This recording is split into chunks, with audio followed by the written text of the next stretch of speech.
Anyway, let's give a big rotary welcome to two candidates for Port Angeles Commissioner District 3, a nonpartisan 4-year term. And with us today is the incumbent, Connie Beauvais, and her challenger, Whetham. Ballots for the November 7th election will be just shortly 2 weeks away on October 18th.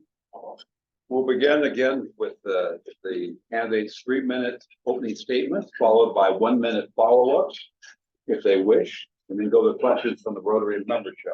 All questions, of course, need to be directed to both candidates, and if you can, try to make it as pointed as you can. We're still getting into everybody saying what's wrong with Port Angeles or the Port of Port Angeles or whatever the candidates, whatever they're saying. And just ask the question. And to ask a question, raise your hand. And to that, let's go and ask each of them to begin for their opening statements. Tell us why we should vote for you, why all of our friends should vote for you. And off we go. Lee, you're first.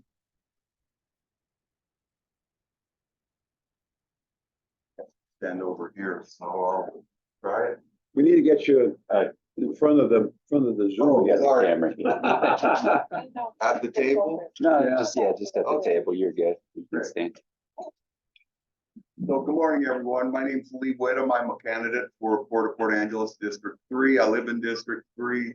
I've got a lot of concerns, especially about fishing now that I'm retired, fully retired. That's my passion in life, is fishing and being out on the water as well. So in 1992, Congress passed the Elwha Restoration Act with the intent of a fully restored river and its fisheries. For the past 30 years, each side of the aisle has had an opportunity to fix this river system and its tributaries by law. We are now 8 years past the initial 5-year restoration promise from Congress, and with your help, I'd like to bring this across the finish line. With our Port District having legislative authority with economic development, I believe this can be done through working for all countywide business that has been financially impacted during this river shutdown of 13 years now. From motels to restaurants, gas stations to grocery stores, including our sport, tribal, and commercial fishing industries. Our children deserve better. I'm all in on trying to make a difference for all. Please vote Lee Whetham, candidate for District 3 for Port Angeles.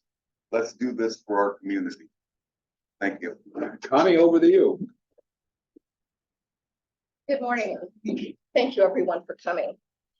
This is the mission of the Port. We bring people, resources, and industry together to foster living wage jobs. I've had the honor to serve as District 3 Port Commissioner these past 8 years, where I've represented not just District 3, but the whole county in port matters. And as the Port just ended its first 100 years, these are some of my highlights as Port Commissioner. Appointment by the State Lands Commissioner to serve on the solutions table to find ways to make our forests more resilient and innovative ways to make value-added products from this vital renewable resource. Cleanup at the Cape Fly site, the fastest the Department of Ecology has seen to date. Developing a future marine trade center. Adoption of federal legislation recognizing emergency response as justification to maintain runway lanes. Renovation of the Fairchild Terminal, the Fairchild Airport Terminal. Stormwater infrastructure at marine terminals and on the surrounding uplands. Clean marina certifications at both marinas. Rebuilding the boat ramp at Boat Haven and installing a new fuel float. Standing up and seeing the CRTC come to fruition and collaborating with Peninsula College for supporting classes. Spearheading legislation for ports to be able to develop workforce training. And assisting nonprofit organizations across the entire county through our community partnership program, and continuing the Port's commitment to transparent communication and collaboration. You know, the Port has a very important role in our community. Ports were initially established to stop monopolies on community waterfronts, and our Port has been able to support itself without using taxpayer revenue for operating funds, and using excess port operating revenue and property tax revenue has been able to create infrastructure to provide more prosperity jobs across our county. We've made it the port's mission to provide the environment and infrastructure to create those opportunities, those job opportunities for the long term. To meet our mission, I believe we need to continue diversifying and developing the port's lines of business. We need to continue developing barging opportunities, further develop the Marine Trade Center, support value-added wood opportunities, determine our tenant and customer workforce deficits, and collaborate for those training opportunities. Continue to support broadband needs across our county, and develop more industrial space at the airport. So I look forward to our conversation today, and I ask you to support me in my race for re-election. Thank you. All right. Questions from the Rotary membership? Who would like to go first? Scott? So, just out of curiosity, how is the port coordination efforts amongst various interested parties in the government sector, the Port Angeles City Council, Port Angeles Chamber of Commerce, and how do you see your role in working as a cohesive team towards a strategic objective? I think you go first on that. Sure. Every now and then we have a problem with the port being kind of in a silo and not communicating. We are not in that arena right now. And for most of my term, we have not been in that arena. We work very collaboratively with the tribes and the different cities and the county and businesses too. Of course, with businesses, we provide services to them. Our executive director is meeting with all of the city managers and the county administrators, port commissioners. We've got a list of different organizations that we're responsible for attending and participating in. I do a lot of the West End stuff. I used to do meetings here, but I've turned that over to Commissioner Burke so that we try to figure it out a little bit. But our goal, of whether it's workforce training, where we go out and we talk to our customers and tenants and see what the issues are. We work closely with EDC because we found one of the big things, especially during COVID, was childcare. So we help support some of those efforts to get more childcare within the county, so people couldn't use that excuse not to work. Thank you. I think I remember the question. So I'd say that we've got a setup already involving the port meeting with all the different governmental entities. It's been going on as long as I know, including the time I was on city council. The biggest thing I see is party politics involved. Who's willing to reach out the olive branch to the other side and work collaboratively together on a common goal. But because of the deep roots of partisanship in this county, there are different amounts of efforts that are put into that. So what I'm doing this race, I've been a known Democrat. I've walked away. I'm keeping both parties at an arm's length this time. My message that I'm trying to carry includes people from both parties, including the tribal communities here. So I would like to see better communication coming from the port. For example, again, when I was on city council, I would attend the port, or rather the county commissioner meeting. And at the time, I remember Mike Chapman being there. And if I, just as a concerned citizen, had something to address during public comment, the commissioners would lean forward and they would talk to you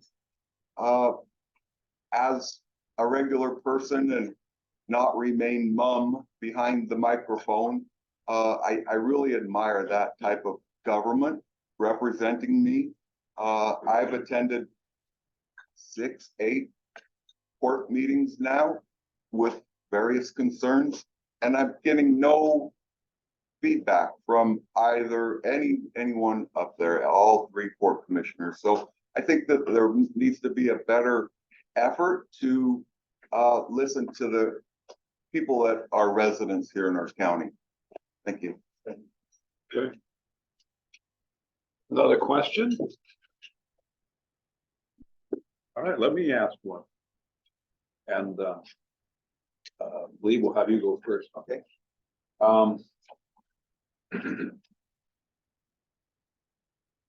What concerns and questions have local residents been sharing with you about?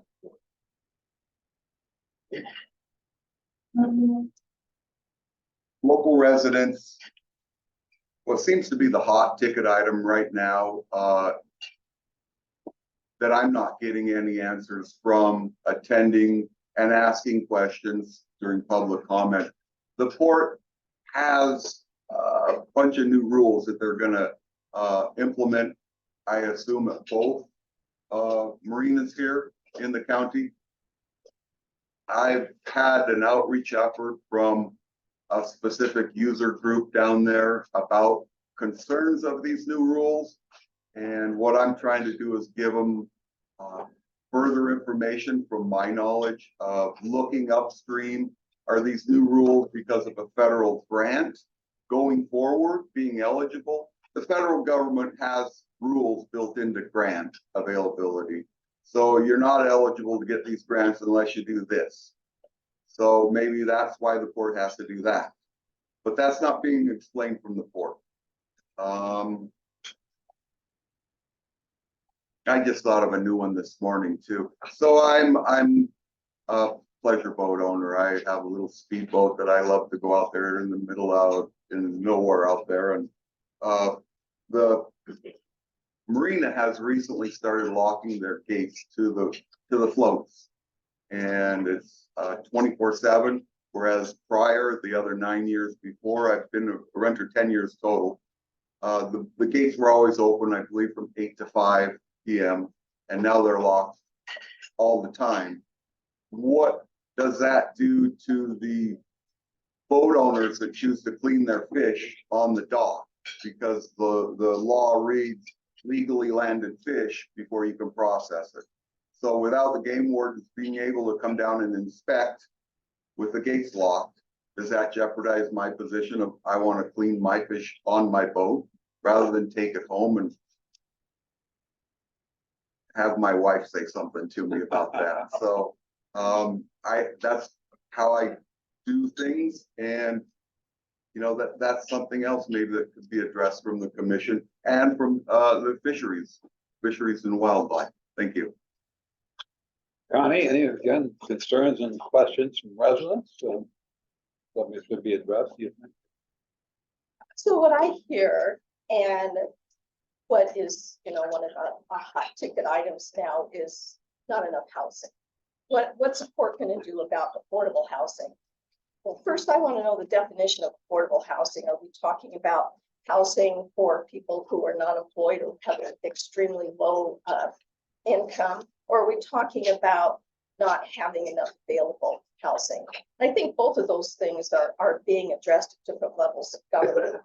The port does not, within its legal purview, have the ability to create housing. But what the port can do is create more high wage paying jobs so that people can afford housing. That's what's important to us.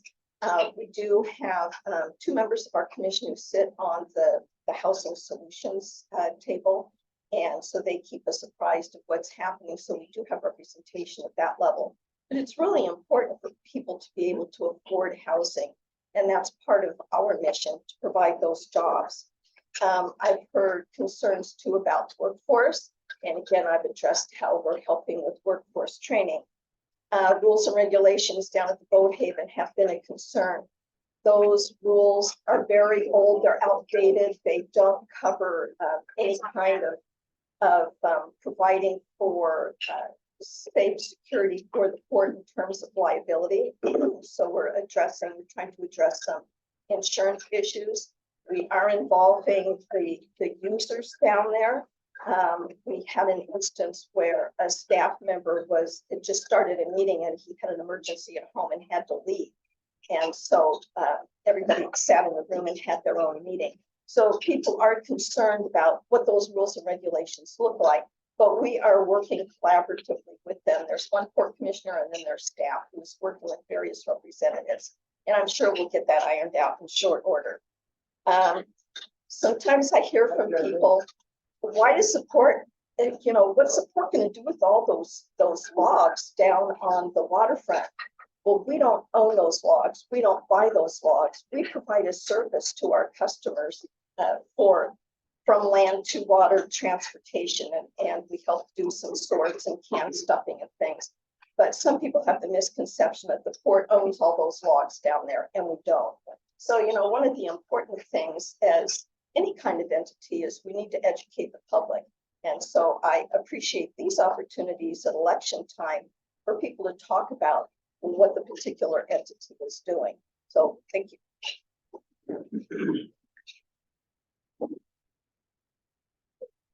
Any more questions?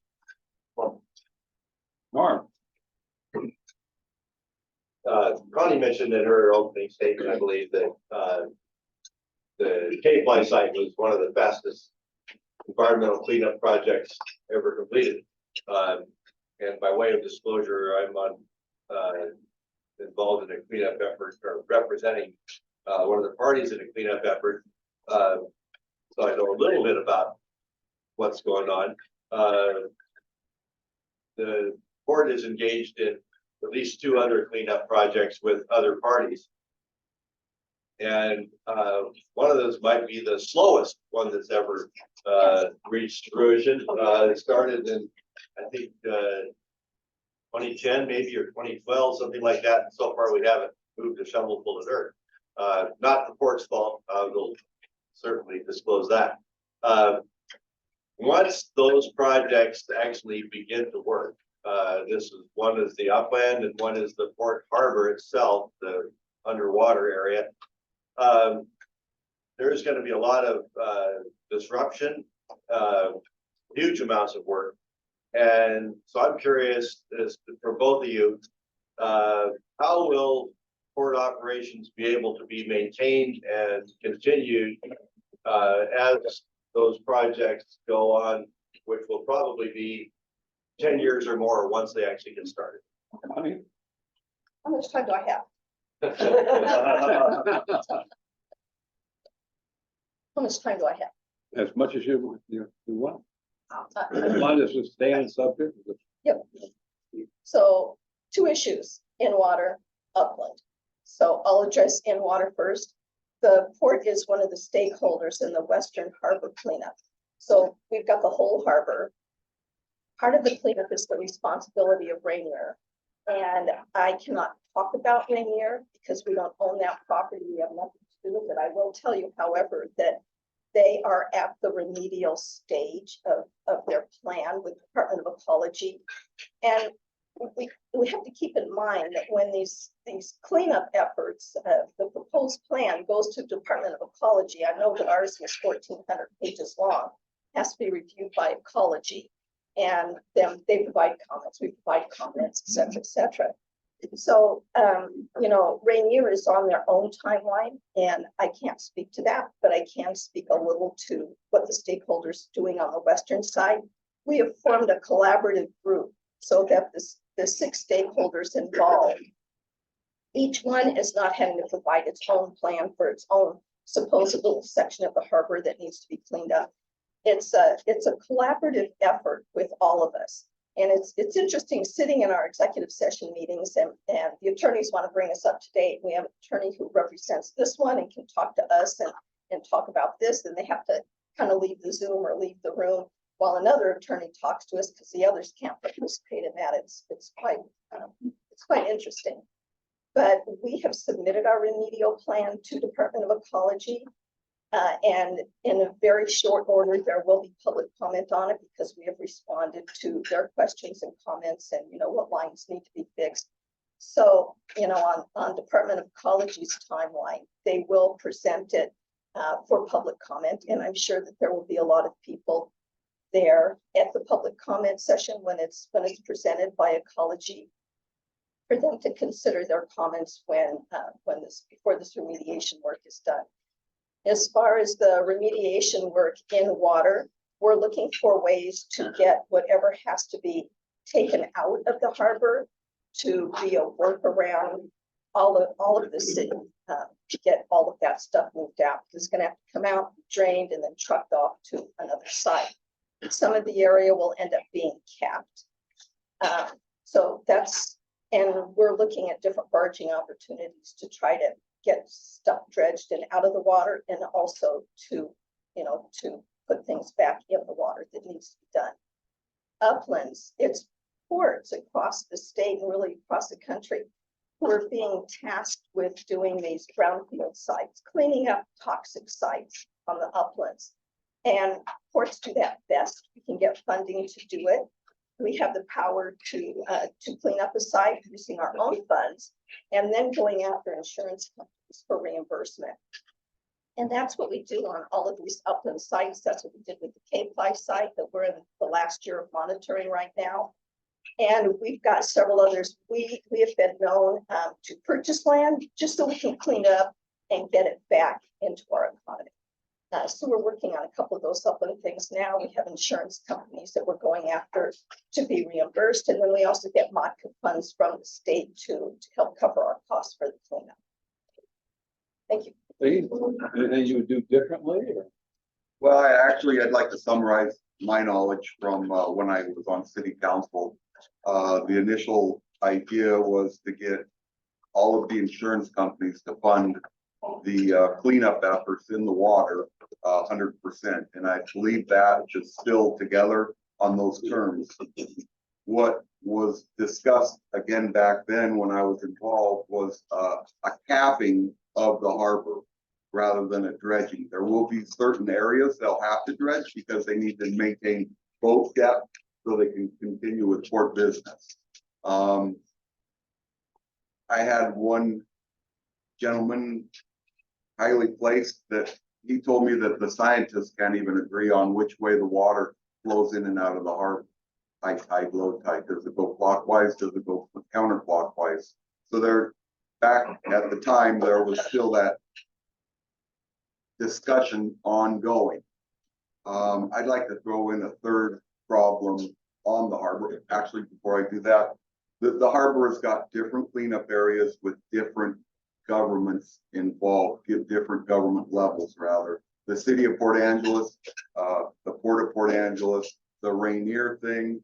My opponent is correct that Rainier on their property is still another entity that has no resolution announced at this point. So, but going back to the water problem, if you've lived up here, and it was a bit before my time because I got up here in '89, mid '80s, we had the oil tanker run aground out here. And there was a tremendous oil leak, which affected from Freshwater Bay to the end of Dungeness Spit. There were cleanup crews 24/7, and I think basically a year later, Exxon Valdez went ashore in Alaska. So the guy that started the cleanup effort within the Coast Guard guy in charge of the initial cleanup of the one tanker here, him and I used to fish. We fished together for 2 years, and he would tell me stories of how he came up with the idea of using steam to clean the beach off. And then the Coast Guard saw that that was successful and employed that same idea in Alaska when they did the cleanup up there. Through all these cleanup efforts in our particular port, there's no mention of Exxon or Big Oil being involved in any type of cleanup activities. What I learned also from this guy in the Coast Guard is even though they can go out and boom that crude oil, it has a tremendous odor to it, which is an off gas. It's producing an off gas. And he says within a 24-hour period, the crude begins to sink. So once it goes underwater, there's no way to contain it that I am aware of. So again, the damage was, it's documented in the paper. The damage again was from squim to joist, basically. why isn't that addressed in any of our cleanup efforts in the harbor? Thank you. Connie, do you have any response? Dad? No, not really. Okay. There are multiple, and as I explained before, there in the remedial action plan, there's going to be several different solutions for different areas. There will be areas that will have to be almost dredged because the toxicity has gone down low enough that it really needs to be removed. Other areas will just be capped. So we've already maintained the depth around our terminals. We have a plan in place that has nothing to do with cleanup of dredging along where the copper dam is, where the sheep pile area is from the old graving yard project. That doesn't have anything to do with the cleanup. I just add that from my attendance at the port meeting since May when I registered to run for the office, the port is using the pilings as a further negotiation for grant money to receive. Those are waterborne objects that of course need to come out. There are several log dumps where they used to slide the log loads into the water in the olden days, but there's still several log dumps that are on our shores. They are quite an eyesight. They're hidden from the majority of people, but once you get out on the water, they stand out. So yeah, I'm not aware of any effort or future trading commodity that they represent. They're non-usable, they're old, they're decrepit. It would be a danger to even try to slide a log down these old iron rails. Thank you. All right. Go ahead. Yeah, go ahead. I'm in the timber business. I'm a customer of the port. I export logs by container down there.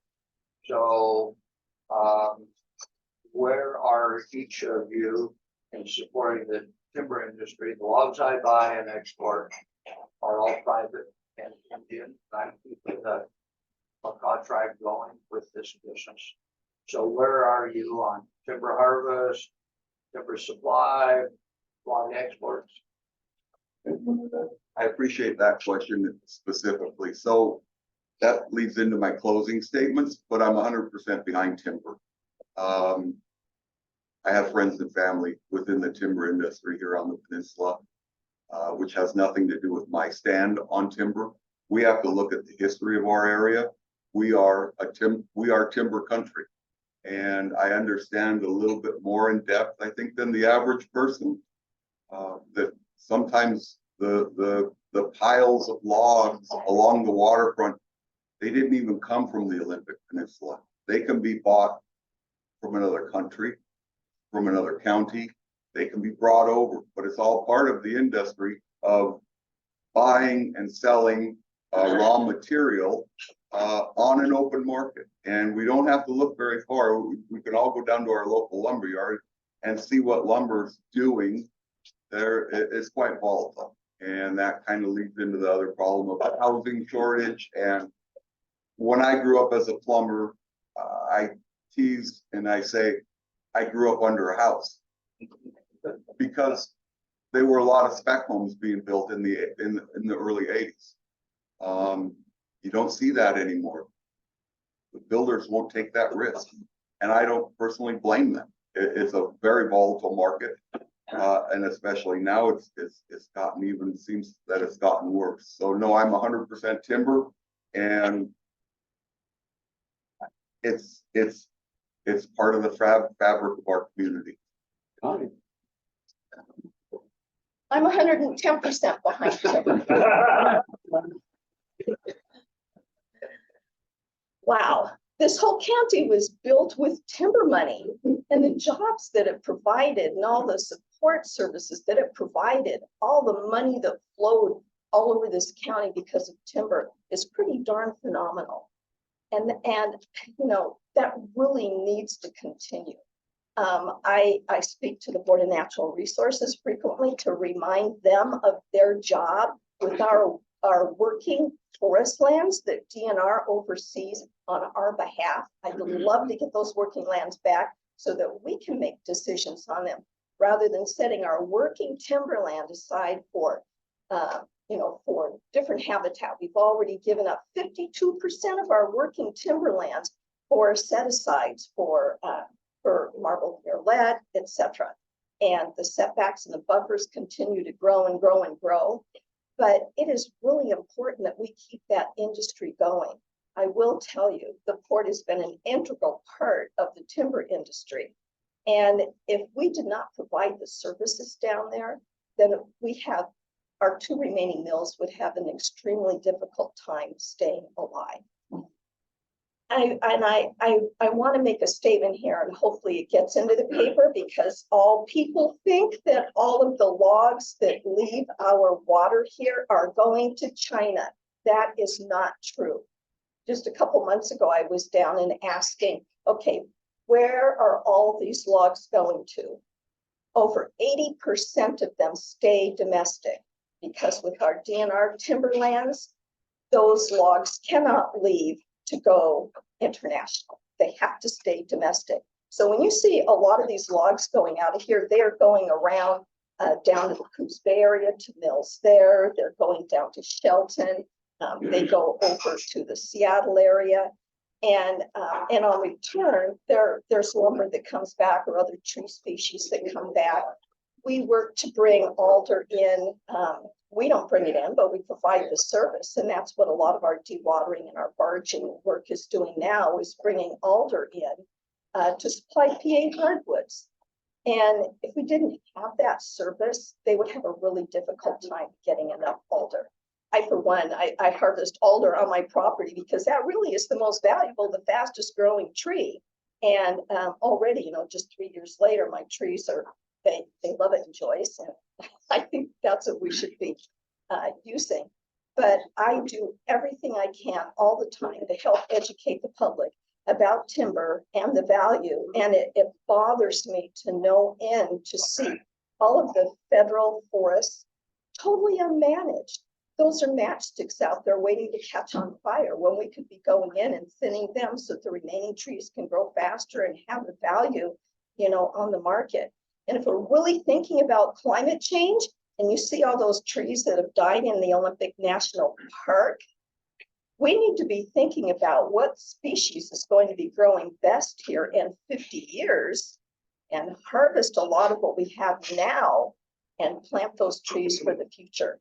Otherwise, they will become bug infested, disease infested, and they may die just from climate change. So I don't know whether that species is redwood or not. I don't know. There's at least one gentleman back here who could speak, you know, volumes on it. And I know that the different tree farms and I know people who are doing work now to make sure that the species that go into the ground can be sustainable for the future. But if we want to sequester carbon in trees, the best way to do it is let them grow through their fast growth period, harvest them, and get more young, fast growing trees planted. So I am always available to help make the timber market, or let it continue to be viable in our community. And although it's very cyclic now that the quantity has dwindled to where it is, it's still so important for our community. That's gonna stand up for them. Our triathlete. Go ahead. Now, how are things progressing with batch air? And is there anything the port can do to expedite that? Connie, please start. So in just a nutshell, the lawsuit has gone away, and that was a very big volume of things that they had to step through, but they are past that. The FAA has given them their final certification for the airline, and they are training their crews right now. So they will get their charters going with one plane, and once they get their crew trained enough, I can't give you a specific date.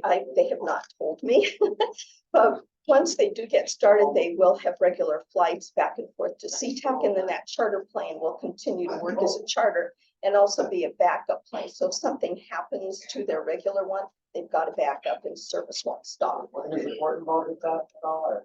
The port is very involved because, for the past, since Horizon left, no one has been able to make it pencil to bring an airline in here. And by that, I mean, they would have to charge so much for a ticket that nobody would fly. So when we've been contacting people since Horizon left to try to get a service in, nobody could make it the pencil. They wore their erasers and their lead out.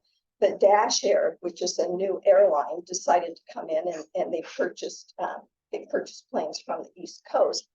So what we did was we went after a grant. It's a $333,000 grant. The port's matching funds are $122,000. And that money is to be used specifically, not for Dash, but for air service. And I say that for a reason.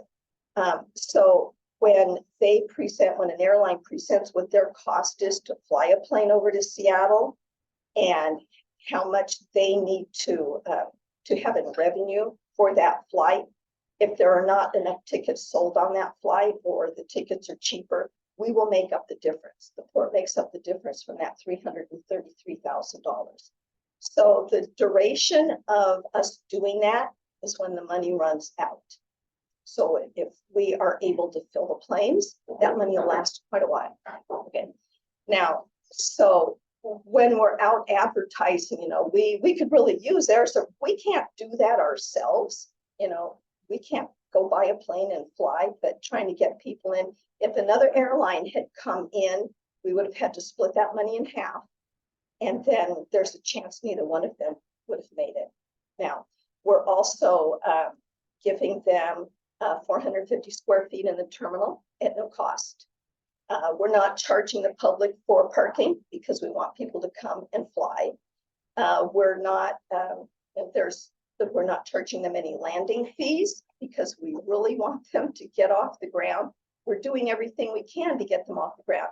It will cost us. It will not cost anybody in this room because the port's going to take it out of operating funds, not out of property tax revenue. We're doing everything we can to get them up off the ground, but it's going to be up to everybody on the peninsula to keep them in the air. So we're doing what we can. The lease that we have with them specifically says we're not going to charge them, for these different activities, whether it's toilet paper in the bathroom or running the water or the sewer. That's all going to be picked up by port operating funds. So we're doing the best we can. It's just, but I can't give you a date yet. As soon as I know it'll be advertised everywhere. Please. Great. I'd like to actually step back to the prior question. And I just would like to say that I'm not in favor of logging ONP for diseased trees there. And when my opponent talked of 80% of the log piles are staying in a domestic office or domestic within the borders of the US, that's only a snapshot picture of the current conditions, right? The fact is this is an international market and they will be sold accordingly to the rules already in place. On Dash Air, I'd like to address that by saying I've had concerns, but before I state that, I want to say I'm in support of air service returning here. Now, how that's done is yet to be unfolded. I hear from naysayers in the public audience that it will never fly. From my experience, or from my knowledge rather, they received $300,000 from the federal government to get this established. And that's been out, I believe, for over 2 years. And I'm not aware of any CEO that works for 2 years for anything under $100,000. Maybe we've got a case of that here in order to get this going. The port did have to guarantee certain filled seats, no matter what. The port gave Dash Air a signed up to 3-year lease agreement on the airport facilities with no CPI built in. That's really what got my attention. I know that as a sound businessman, you have to have built-in costs on all of your products going forward. Otherwise, of course, you know the difference as you go backwards. So that's been my criticism from a candidate and as a member of the public, that there's no cost built in going forward on the lease situations.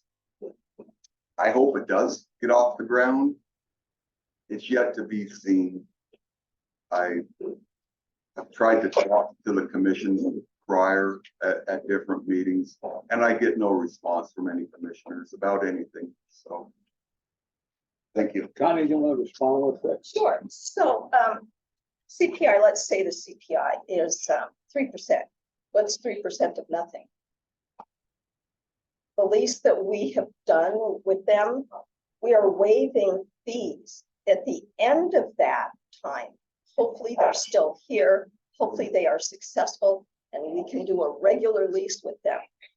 All of our leases have CPI built in, and all of our leases have a fair market value time that the fair market rate is evaluated and the lease is adjusted accordingly. So please don't anybody think that the port does not have CPI in its leases. This is our revenue. This is how we support ourselves. We are not giving things away. And I want to respond just a moment about the lack of communication from port commissioners. If anybody comes to a commission meeting and they want to make a public comment, that's a public comment. It is not a conversive time. We don't have a conversation back and forth. Anybody can come in and ask a question. Staff can answer it later. They can wait till after the meeting. They can ask staff something. But we've got a lot of business that we have to cover in our meetings. And so we don't have conversations during our meetings. Thank you. And yes, Wayne. So again, I want to go back to my experience dealing with county commissioners. I appreciated them leaning forward and having that small conversation, sharing concerns, maybe sharing a phone number. We can get together after the meeting or next week. Let's get together and discuss a few issues. I'd like to see that more in public government where there is concern shown from behind the microphone. Again, I really admired that about county commissioners. I tried to work what I could when I was on city council. For example, I liked the idea of different city council members sharing the idea of running a meeting as the mayor does. And that would hopefully enlighten everyone on the city council at that time to the pressures that the mayor has going through that. And you really see different styles break out. And in respect to the port, I will say that they seem, I believe I'm not sure if it's every year or every 2 years, another person takes over as president of the Port of Port Angeles. So I just like to see a little more interaction from behind the microphones. And if I'm elected, I guarantee I will do that.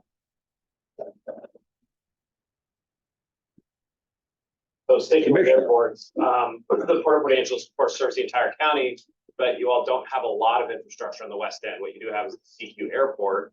So what do you see as the future of, you can talk about big picture, what's the future of industrial on the west end with Port of Port Angeles, and or what do you see as the future of CQ airport? We're gonna leave, or we're gonna go first, and then we're gonna go to a closing statement. Okay. Mike? Yeah. A long time no see. Yeah. I don't. It's the glasses. So Yeah.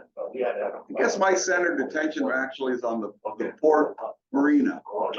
As to the doings out west, I'm all ears, gladly meet with anyone from that area that has concerns to see what I could try to accomplish.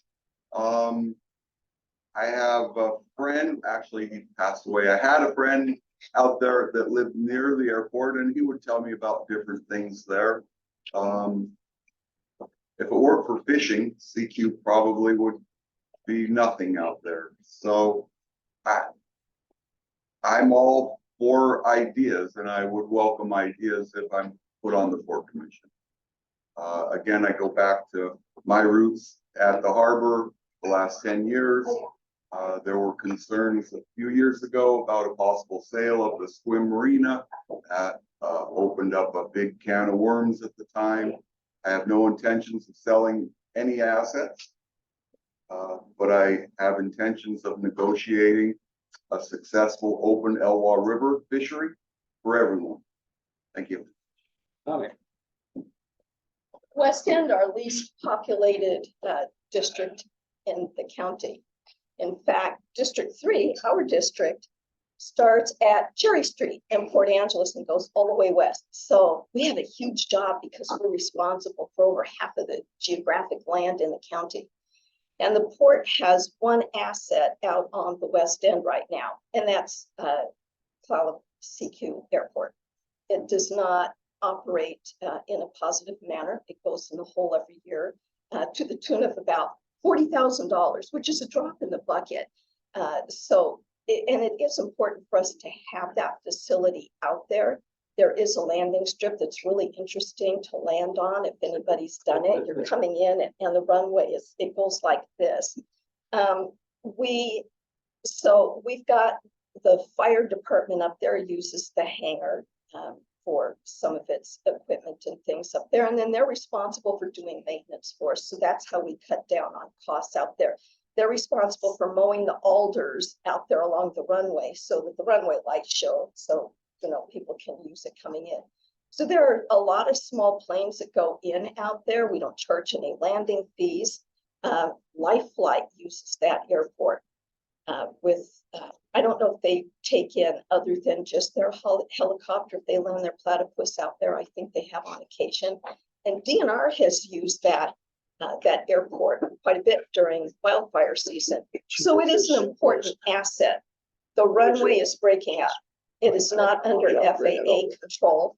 So anything we do out there, we're going to have to take out of our pocket. And when we do that, we have to look at ROI, return on investment. So we have not really started talking about that yet and what's going to happen with the runway. But at the very least, we need to keep the airport out there. We need to have a helicopter pad at least so that Life Flight can land out there and other helicopters. And then we don't have it now, but few people remember that the port actually constructed the marina out of La Push. The port used to own that. And there was a huge storm, probably during king tide, came in and inundated the seawall out there. And the port didn't have money at that time to do that work. But the tribe could get money. So we turned that over to the tribe. And I know that they've had another inundation of their seawalls, and there's huge rocks going out to build that up now. But one thing that I am really concerned about is the lack of industrial zoned land out in the Forks area. So for me, it's going to be really important for the port to be participatory in the county and all of the city's comprehensive master plans that have to be completed by June, I believe, of 25. It's important for us to sit at the table so that we can make sure that there is appropriate industrial zone land across the entire county. But you have to keep in mind relationship of industrial land to UGAs, where there might be some infrastructure available, and to cities too, and how the infrastructure, the water, the sewer, and the power is going to be available for these developments. But we've got very little industrial property across our county, and we need to fix that if we're going to have good prosperity wage jobs. Thanks. okay, we need to go to closing statements for each our cutout time, I'm afraid. Connie, if we could start with you first for 2 minutes. Thank you. 37 years ago, my husband and I purchased 34 acres out in the Joyce area, where we've been able to enjoy our alpacas, the beautiful trees, the clean air, the great drinking water, and the close-knit community. For the past 15 years, I have managed and served as a state certified operator of one of the largest nonprofit drinking water systems in the state of Washington. I served as a Clallam County Planning Commissioner for 8 years, leaving as chair after having worked on such tasks as the County Shoreline Master Program and transportation improvement projects. I was elected to and served on the Clallam Charter Review Commission, and I've been a member of many organizations throughout the county. I've worked in the public arena, private and nonprofit sectors. I've owned my own businesses. I worked in a marina, and I served 5 years as a Coast Guard auxiliarist. My 8 years as a port commissioner have shown my dedication, competence, and commitment to the port's mission in the decisions that I've made. I've been a strong advocate of and will continue to work to diversify and strengthen the port's lines of business. And by doing that, furthering development at the Marine Trade Center, working on workforce training, completing stormwater improvements on the port's uplands, renovating the coffer dam, and continuing to be a leader in the Western Harbor cleanup. Seeing port industrial land at the airport and across our county developed, and pushing forward green initiatives to make your port more environmentally friendly and our harbor cleaner. I'm running for re-election as port commissioner because I want a prosperous county, and the port is the economic driver that can get us there. I'll continue to use my background in administration, personnel, finance, and community relations to make our port work for you. I ask for your support in my upcoming bid. Thank you. Lee, 2 minutes, please. I'd like to just start with telling everyone thank you for a chance to get my message out. This run, I'm taking more of a control my message and my signs approach. So far so good. Thank you for the invitation to attend. I've learned a lot in local politics. Through it all, I've tried to do the best for the most. This is the last public office position I will ever run for in our community on the Olympic Peninsula. I have no further political ambitions than to try to fix something I've spent my entire life doing when I wasn't chasing dollars around, and that's fishing. I'm not saying I won't run again for Port Commissioner of District 3. I'm saying I have no intentions of ever running for a state house or Senate position from here in the 24th Legislative District. To be clear, I will continue to support our timber, aviation, maritime, and civic groups going forward as your new Port Commissioner.